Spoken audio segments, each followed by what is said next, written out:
समाज क्या कहेगा। हमें तो आपकी बच्ची पसंद आ गई है। हमारे लड़के की कदकाठी के हिसाब से देखे तो दोनों की जोड़ी बहुत अच्छी लगेगी। जैसा आप सही समझे। बेटा योगेश, तुम दोनों को अगर टाइम चाहिए तो आपस में अकेले में कुछ बात कर सकते हो, हम बाहर चले जाते हैं। जी पिताजी, जैसा आप कहें। योगेश और सविता को अकेले वक्त देकर सब वहाँ से चले जाते हैं। चाय कैसी लगी? चाय भी अच्छी लगी और आप भी। सच में? हाँ, मैंने तो फोटो देख के ही हाँ बोल दिया था। मुझे भी आप अच्छे लगे। आपको कुछ पूछना हो तो पूछ लीजिए, जैसे खाना बनाना आता है या नहीं, घर के क्या क्या काम कर लेती हूँ, वगैरह वगैरह। वो तो मेरी माँ आपकी माता जी से पूछ ही लेंगी, वो मेरा डिपार्टमेंट नहीं है। इधर योगेश और सविता जिंदगी भर का साथ जोड़ने की बात कर रहे थे। उधर सविता के पापा योगेश के पिताजी के सामने हाथ जोड़ के खड़े थे।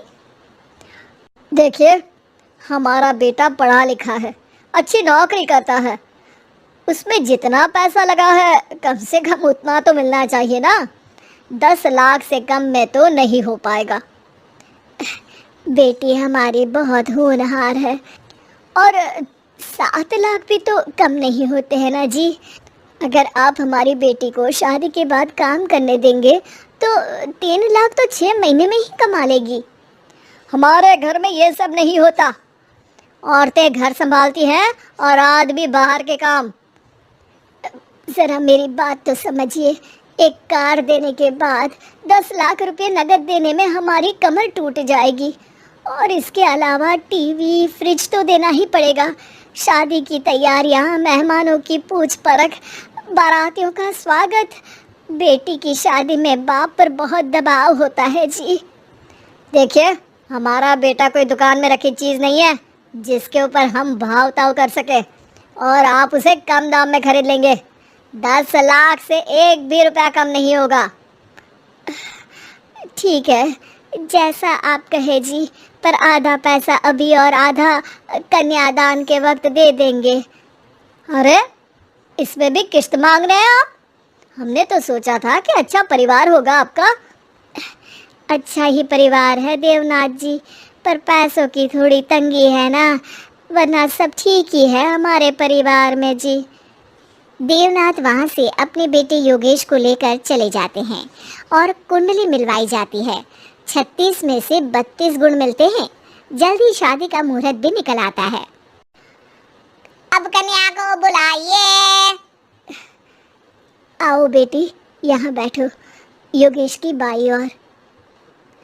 मंत्रोच्चार शुरू करते हैं। मंगलम भगवान विष्णु मंगलम गरुड़ध्वज मंगलम।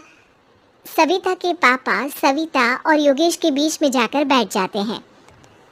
बेटी, तेरी माँ को यहाँ बैठना था, पर तेरी विदाई नहीं देखना चाहती होगी शायद, इसलिए पहले ही चली गई। बाबा, हंसी खुशी का माहौल है, रोने का समय तो विदाई के वक्त होता है ना, तब ये इमोशनल अत्याचार कर लेना। अभी तो मुस्कुराइए, कैमरा आसपास ही है। तभी पीछे योगेश के पिताजी आ जाते हैं। अभी तक पैसे नहीं आए आपके यहाँ से? उठा लूँ क्या बेटे को? आते ही होंगे, मैंने अपने छोटे भाई को व्यवस्था करने के लिए कह दिया था। अरे तो जल्दी कराइए ना, वरना देर हो जाएगी, समझ रहे हो ना आप? योगेश और सविता दोनों एक दूसरे की तरफ देखते हैं। सविता चाहती है कि योगेश कुछ बोले, पर योगेश अपना मुंह दूसरी तरफ फेर लेता है। पापा, कितने पैसे की बात की है आपने? अरे बेटी, तुझे इससे क्या मतलब? मेरी डील की है ना, तो मुझे तो पता ही होना चाहिए। कन्यादान की विधि शुरू करेंगे। तभी योगेश के पिता वापस वहां आ जाते हैं। पैसे देते हैं या बेटे को उठवा लूं? मैं आपके हाथ जोड़ता हूँ जी, थोड़ा सा इंतजार कर लीजिए। देवनाथ वहां से चले जाते हैं। तुम अपने पिताजी से कुछ कहते क्यों नहीं? उनके सामने कोई आवाज नहीं उठाता। ऐसा नहीं है, कोई तो उठाएगा ही। तभी वहां सविता के चाचा एक बैग लेकर आते हैं और सविता के पापा को देते हुए कहते हैं, 9 लाख ही हुए। आत्माराम इशारा करके योगेश के पिता को वहां बुलाते हैं।